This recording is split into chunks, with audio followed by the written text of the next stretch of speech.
కాట శ్రీనివాస్ గౌడ్ ఊకుంటాడా? ఊకోడు. ఎందుకు? ఇది నా స్థానం, నేను ఇన్నేళ్ల సంది పోటీ చేస్తా ఉన్నా, అంతో ఇంతో క్యాడర్ను బిల్డ్ చేసిన, కాంగ్రెస్ కార్యకర్తలలో ధైర్యం నింపినా అని చెప్పేసి ఆయన జర కష్టపడ్డటువంటి వ్యక్తి కాబట్టి ఆ బాధ కోపం ఉంటుంది కాబట్టి ఆయన కొంచెం అగ్రెసివ్గా వారు కావచ్చు, వారి భార్య కావచ్చు బయటికి రావడం జరిగింది. వెంటనే సామాన్లు సర్దుకున్నటువంటి కాంగ్రెస్ పార్టీలో ఉన్నటువంటి పెద్ద నాయకులు ఎవరైతే ఈయన దగ్గర సామాన్లు తీసుకురో, డబ్బులు తీసుకురో, వాళ్ళందరూ కూడా ఇక ఊకో బిడ్డ గిట్ట కాదు కానీ నీకు ఎంపీని చేసుకుంటాం ఇప్పుడైతే ఇది ఉడసబెట్టు అని అంటే మళ్ళీ పేరు మారింది, కాట శ్రీనివాస్ గౌడ్ పేరు వచ్చింది. బాగుంది ఆడదాకా. ఎంపీ ఎలక్షన్లల్లో ఇక ఊకోలే, మళ్ళీ ఏం చేసిండు కాక మళ్ళా పోటీ చేసిండు, ఎమ్మెల్యేగా పోటీ చేసిండు, బీఎస్పీ నుంచి పోటీ చేసిండు.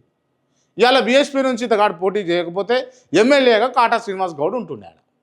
ఓట్లు ఈల్చిండు అంతే. జస్ట్ ఈయన గెలుస్తా అన్న నమ్మకం ఈయనకు కూడా లేదు కానీ ఇక ఆడదాకా వచ్చినాక ఉరికినాం కదా, ఈ కొనెళ్ళు ఉరుకుదాం, ఇక అయిన ఖర్చు అయిందని అనుకుండా ఏమైందో కానీ ఉరికిండు, బొర్రల బొక్కలా పడ్డాడు, అయిపోయింది.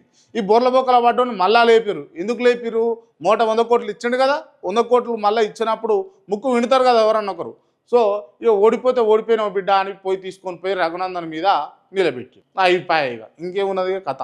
ఇక గిన్ని తీర్ల బాధలు ఉన్నప్పుడు ఇక మీరు గిట్లా కబ్జాలు పెట్టుడు, ఇది చేసుడు, గీళ్ళ మీద పైసలు పిండుడు అని అన్నది చాలా బాధాకరం.